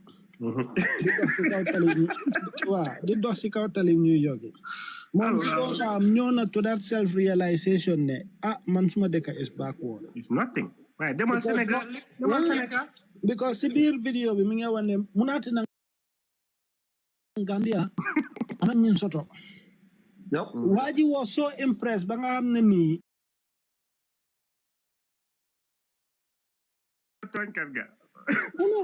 bilaay waji téye mburu bi di admire mburu bi naka la guddee ak naka la mburu bi nice. So again, like, if we are Gambians and we've spent half of our life in the diaspora and half in the Gambia, there should be that love for country ba nga xam ne ni tey ñun war nañoo passé fan la noo xoolee politics based on family affiliation, tribal or cultural affiliation, or diw suma xarit la fii la nekk man it fa lay nekk. Because ñun ñoo mun a indi that theory into Gambia. Ñun ñoo mun a isi gis bu ees boobu noonu into Gambia. Then they want the person outside of the picture moom moo dee gina mun a gis the picture than the person inside within the picture. That's true. So we have that leverage, and we should use that leverage to help our countrymen. Ñu dem ñu waxtaanaan yow tey luñ fi jot a waxtaan nii suma toogoon Bantaba si benn data biir Gambia di ko waxtaan or even ma toog Serekunda di ko waxtaan, I would have to change my tone and my terms and grammar completely pour mun a ñëw to their level ma waxtaan ak ñoom. Man, mom, I'll be very honest. Man, you know, I know last year I was pushing for Talib because I felt like he was pulling votes from different angles. But I don't see that initiative of that zeal, I'm just going to lay low until things change. You know, I don't like that. As a leader, you need to make noise, you know. I like the fact that development-wise, he's trying, but, you know, like we don't know what's going to happen there. And you know, I haven't followed much about the commissions, but I know with Essa, I appreciate his efforts. I seen that he's kudala kubuga de kamla. And all the questions I had, you know, answer namako, you know, I'm satisfied, as you may be aware. But, you know, like I said, I want to make sure that when I'm coming in, I came in 100%. I don't necessarily see party first. Yeah, I've always been an independent. But I can also say I'm supporting this candidate and then I'll back them. Yeah, so I did that in 2021 when I supported Khalifa, and I voted for Khalifa simply, and I stated why, because he's most consistent. Why he's not running now. So, you know, man lima warana guess to see SIF, I'm satisfied now. Ñëwal na bro fu mu nekk nga yow koy support ni yaa ngi mel ni yaa ngi jàpp si concul kuy daw su banque man may nit koo xam ne you know, again, I'd like to take my time, although I like everything that I'm seeing. I've read your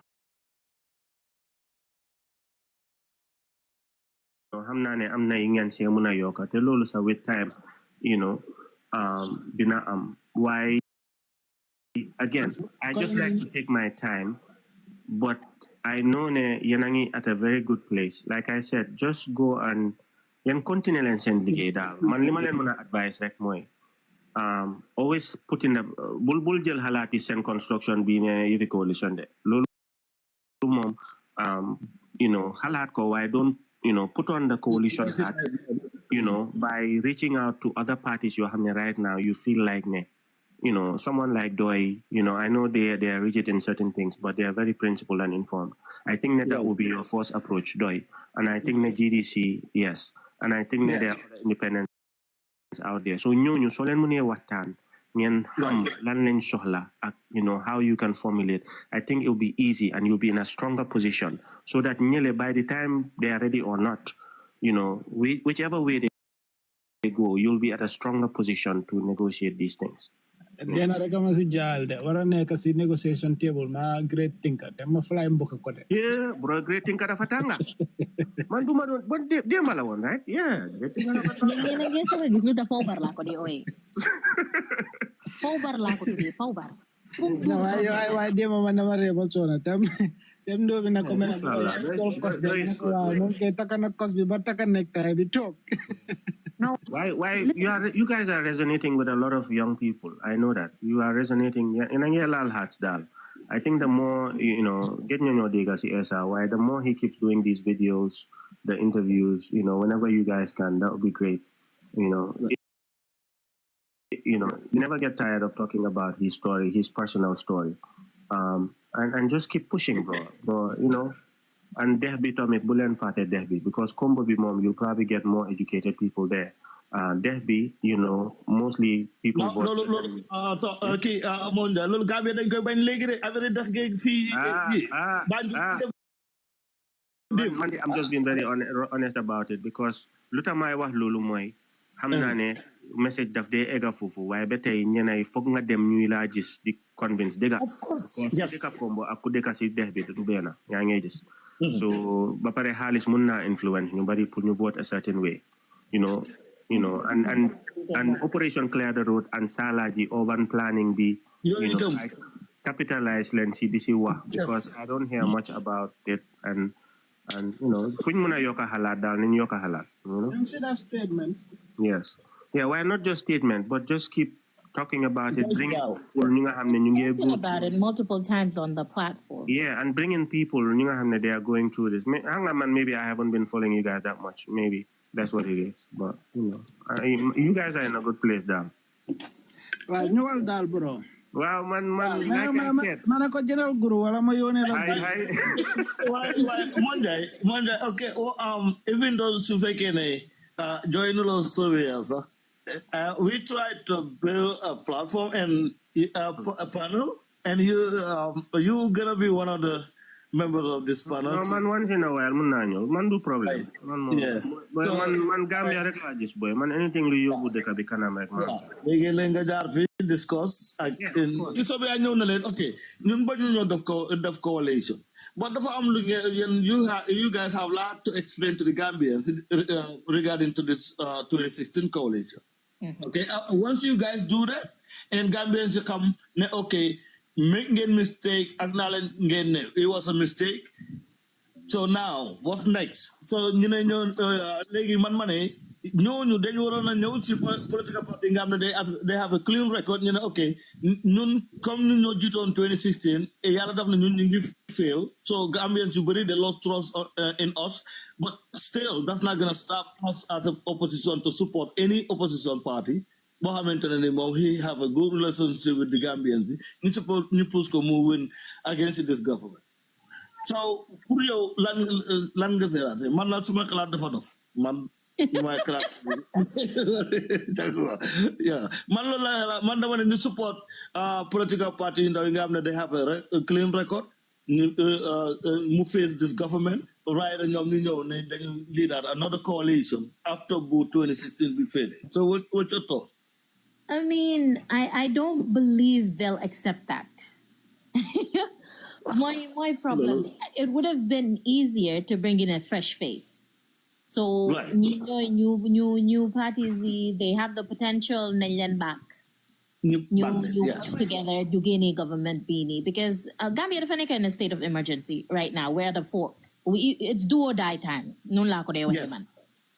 So it would have been easier suñ ñëwee ñu back ñooñu noonu, because the definition of insanity is doing the same thing over and over again with expecting different results. Now they've been doing it for a couple of years and it has not worked. And this is a new face that's it's pulling in people, especially the younger crowd. People are relating to them. People are talking to them. So the easiest things would have been, you know what? We're going to put all egos aside. That's right. Candidate B, because then buga gene key. But I do not believe they would accept that. So the easiest thing would have been that. Why pull new compromise? I think they will only go to the table. In fact, the older ones should have called the younger ones to the table. Exactly, and to train the younger ones. Yes. Yeah, put this forward. You table lifin bini. You know what? Gambia feel a tolu from neka. We need to fix this. Right? Right. This is our agreement. Even if we have to do it for 3 years or 1 term and then kuneka demand. Oh, no. No. No more 3 years. No, I'm not a guy doing 3 years, but 1 term is 5 years, right? Buneka the constitution. So we could agree on something like that and we go back to the polls. But right now, baro mo wala neka swing priority pul nyo gene baro. But problem buma guess moy, we have a lot of rhetoric coming out saying nyo fi ginayaga wala yan dagan yan hamulen ni yan wala nyo topa swing ganaw. Problem be moy. Wala nyo ame the biggest party feeling. Right. Problem be moy, Doma has attacked me and all that, and then you expect me to come and follow you. You can't be submitting to you. So Lolo, danga gonna drive people away instead of pulling them in. And what you need to do right now is pull people in. Yun fofuleng tolu. Right. You need the masses because gisne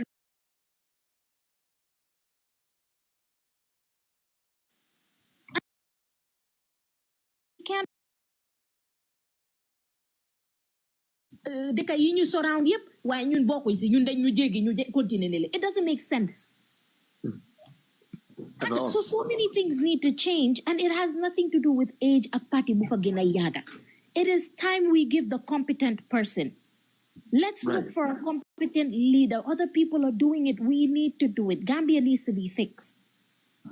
So loolu lañ wala focus on and not kan mooy parti bu rëy bi kan mooy parti bu ndaw bi maa la fi njëkk a ñëw maa la gën a yàgg bu fekkee njëkk a ñëw la kon nañ ko bàyyee PPP ñu toog ñoo fi jiitu ñëpp. Waaw ñoo fi jiitu ñëpp de. Exactly. It doesn't work that way. So dañ wala ñëw to a compromise ñu understand ne Gambia fu mu nekk dafa nekk do or die crunch time lañ nekk and then we work on it. That's the only way forward. Key Lolo, my party this coming election is do or die. Otherwise, he will exile. So, su fekkee ñoom seen bopp xam nañ ne it's do or die te moom mu ngi dem dugal si parti bi rey dëkk bi. It is.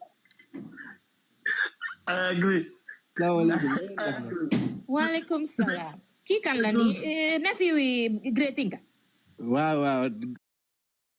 Yow suma la jàppee yow yaa dem aggravate suma nit ki.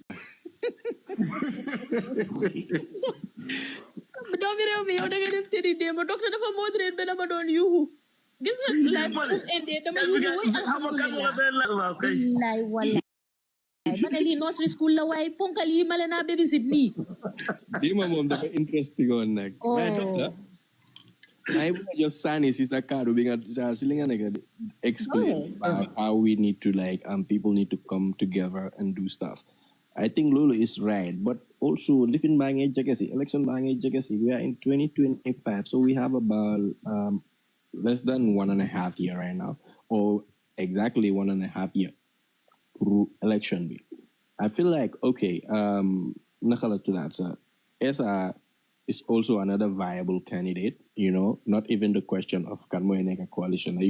I feel like in the midst posture being in jail about Essa they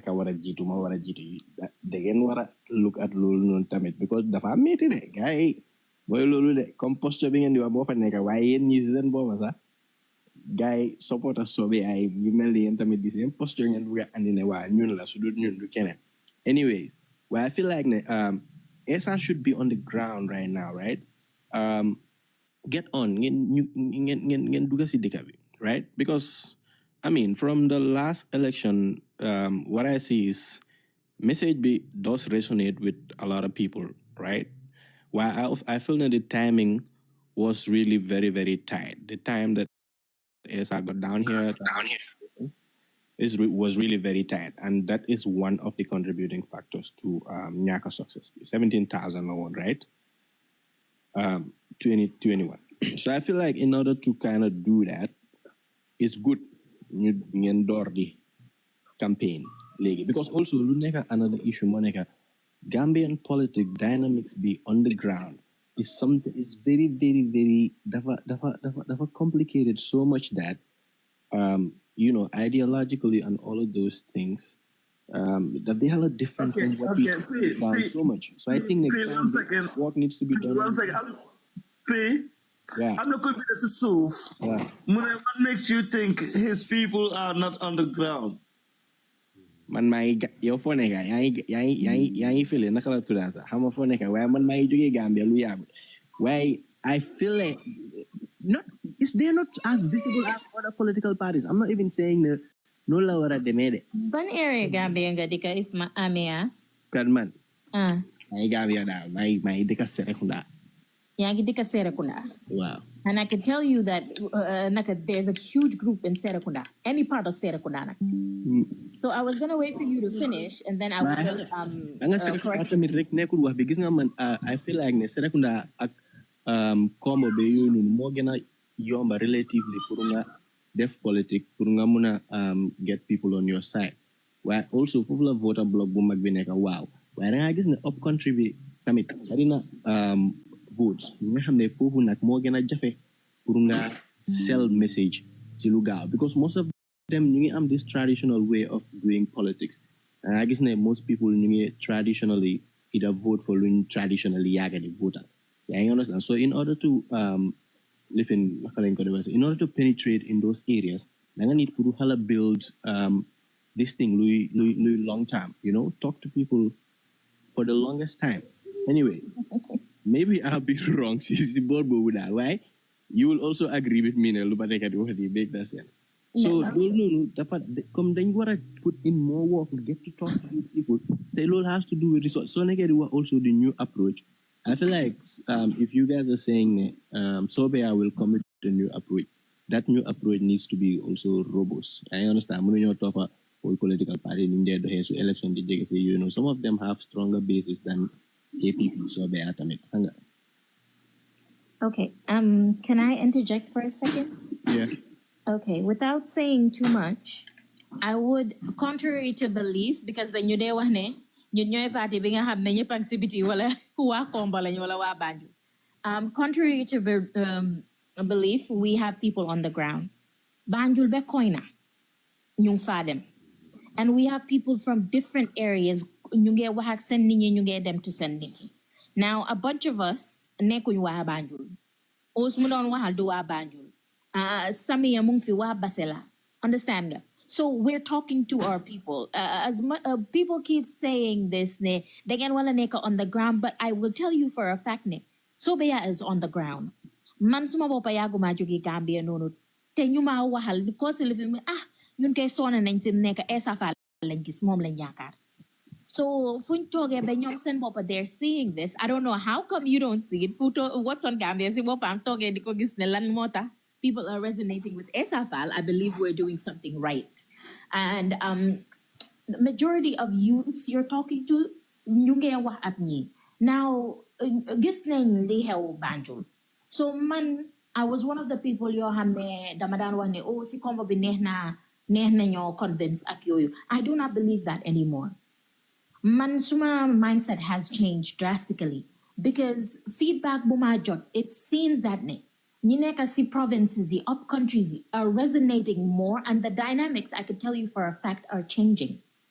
They are changing swiftly. Okay. The dynamics, the up countries, more easy. It's starting to turn towards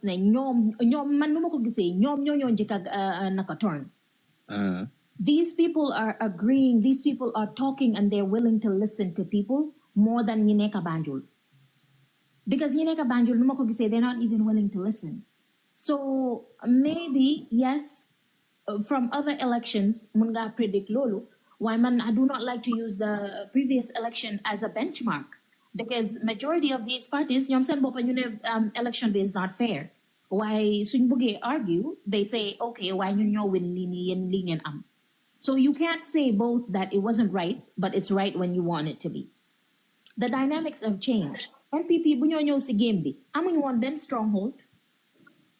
CMS coalition, I'm stronghold, I'm send stronghold. So the dynamics are changing. Small like that. Send structures APP survey. Can you name me some of the structures? I'm just trying to understand because also I'm not as conversant with APP survey send structures so much. But can you just enlighten me on some of the structures across the country? What structures per se? Because I may not be privy to all of it because my executive member. Why who should be back more on those things. So let me tell me what try to explain, Monica. Traditionally, for example, Nigel UDP, for an example, you haven't at least how now understand send structure C. Okay, you go on. Okay, let's take NPP for example. NPP came in about a little over 5 years ago, or maybe more than that. Where I guess they've managed to build structures, youth wings, Jigeni, and all of those things. NPP, you can see, huh? Are you sure you're following politics and not just centered on what you know about UDP? NPP. No. I yai company them hitcha, and it's not under them. Yai company joge APRC, you're them fofo. What Barrow had was the Barrow Youth Wing. What Barrow had was the Barrow Youth Movement. Lola them, because he's the incumbent, he has the power to stand. Endorsement from all other parties. Why Barrow Sibopam NPP does not have a stronghold. Settle areas you NPP win is all Jama territory. Te APRC nyoko johlulu. Okay, so there's something Lohamantene we can't really deny it, huh? Which is Gambia.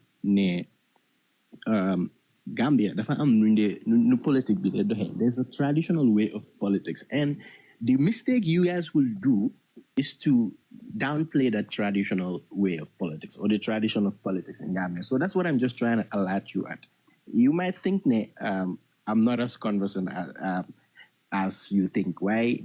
I'm just alerting to certain things you're having. If you do it right, if you try to do those things right, you might see my point, and you might also see how much learning the what I'm just trying to say is whether we, because Louis problem Monica, the incumbent and the incumbent, I'm so much influence on what is the overall way of politicking in Gambia. Right? So, but that might not be the point. But the point is, just try to make sure send structures from regional, right? From the regional to the district down to the village, to the community levels. Make sure your structures are in line and they are robust. They are able to. So if it comes to mobilization, you're able to mobilize from the village or town level all the way to the regional structures. These things need to be strong. So I'm just giving a heads up. Those are things your Hamantene should also be very much focused on, more than appreciate that guy. I appreciate that, but can I ask you a question? When UDP been your way as a party, right? They had no support, right? When they were brand new, same as DOI, same as NPP. Where did their people come from? They came from the people, obviously. Okay, so what makes you think that these people won't come from other places?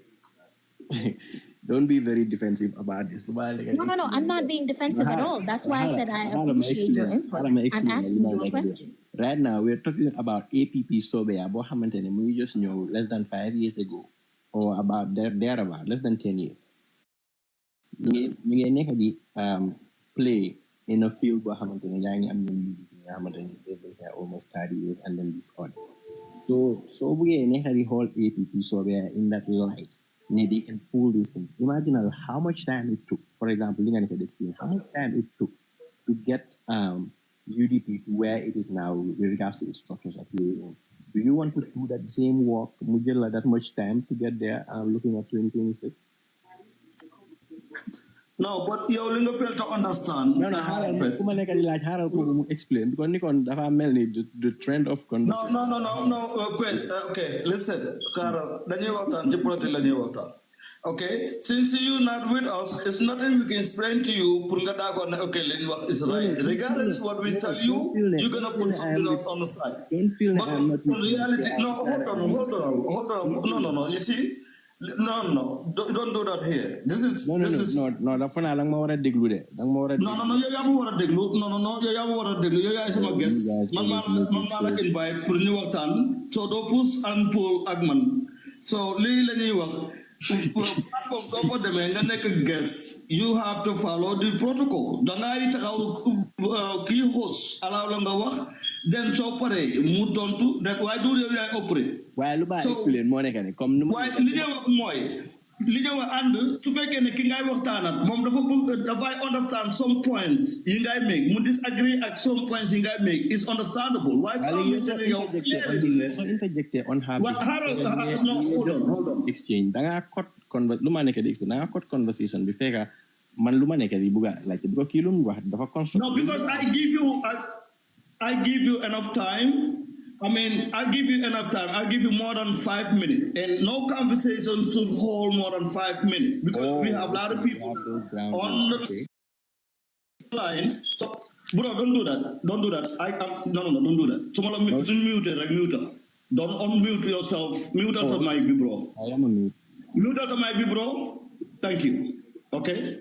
So, bu ñuy waxtaan fii amu push and pull dañ ñun ay maga fi daje so bu nit da wax nañ nga dégluwante waaye su fekkee ne nag ki ngay dem yow da nga dem pour disagree ak moom all the time you don't need to be there su fekkee da nga ñëw pour agree ak disagree then you are highly welcome but duñ allow koo xamante ne bro dinaa la drop de I will drop you no then mute out mic bi Domii Rewmii doo mën a nekk dictator nag lii is just a simple conversation. Bro, you cannot. Yoo xamuloo ba léegi. No. Gis nga soo ma nekkee characterized as UDP da ngaa get a lot of things wrong. yaa ngi understand su ma la explainer dara di nga understand man Essa. Domii Rewmii. I'm not tolerant. Let's just be tolerant. Is it correct, Mulaji? No, I am tolerant. What I'm not gonna allow, Moine, don't know to some platform to my dictate. I'm serious about this. Sumata suma platform. Magis let suf. Mayaga namuna waktana yo. So egefi. Danga am follow the protocol. Someone start by the glue. My mama work because I'm interested work. But at the same time, don't want to know to my platform, hijack the platform to dictate how I should operate. So if I get a moment of dictator, then let them call me dictator. But when you try to engage no comment on it, then you agree and disagree.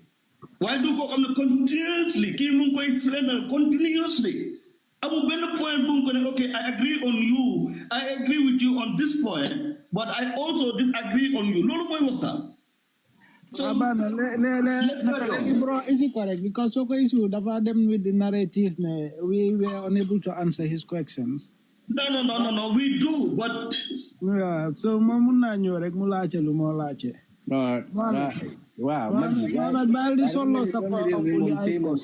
Why man also my intention is never about do nekadi explain. Gis nga muna nyaka agree. At some point, dina muna agree with you and things. Sama luma nekadi defsa. It's not about disagreement. So doctor mama nekadi exchange.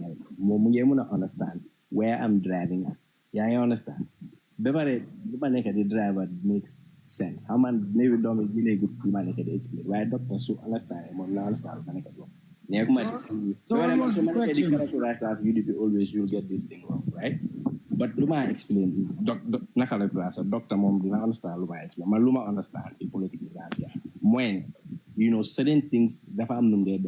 So in Tedlu, the five different change within just this short time. Yeah, I understand. Everybody was gonna come like the belittle the progress that is being made. In fact, I'm just saying nakala mo muna gina yoke yangi understand why so nege bi dima wax ne comme nga ma buga dicté dama fay suma connection man dama gina rek bayala fofu non parce que man amul ben interest yi neka fi ni di hito won jaaj ni ko amala yangi understand.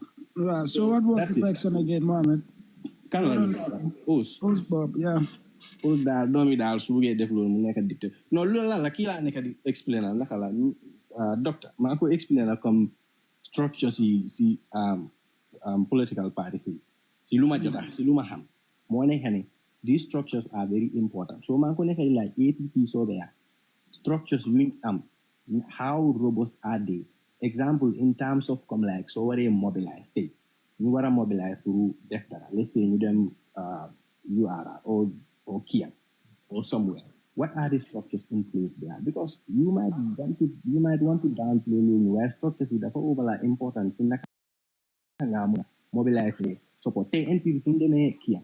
ñu ngi am Fabu, ñu ngi am whoever si biir kii right naka la APP soobee di war a taxawee make sure because it's a contact sport. Yeah, I understand. Football is a contact sport.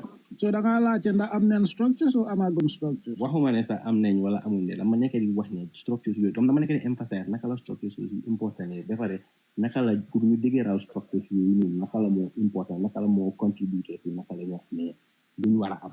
xam nga mais UDP na la mere de. non xam nga luy problème bi démb waxoon naa leen fii nii waxoon naa leen maa leen explain man, okay, suma for UDP la. Why today nang ma characterize as UDP, right? You may get this thing very, very wrong. Man, I'm a political science student. I'm gonna understand. I read political science. So certain things mo connected with it's not like UDP or UDP. Lolo mo naga problem di. Hanga so vega na ma characterize lolo daga am lolo. Last year or after last election, man ma isa am na very good engagement. Buma suma neke do wahi na details is a head na ko dafa hala on ethical. Yang understand? You never get to know come like man for like support you know man bena vote la so election ni la ma dem masali man so am let me help you on that. Sobaya was a movement prior to December 2024. In the process, we know into a major discussion with APP. And APP, as a registered party, they have structures across the country. So political structure, although it's part of the constitutional requirement, you should have a bureau in all the regions. And because we were able to use that and the existing support base across the region to pull out our Congress in Farafania, I think you can go back and watch some of the videos online. Then is the amount of people that attended the Congress. So from December, then one day, soon party be right now after the merge is about 4 or 5 months because December then March, you ratify some status with the IEC. So since then, we have also engaged in regional structuralism. The ground team, they are working very hard. We've identified our chairmen across all the regions. Team building, correct.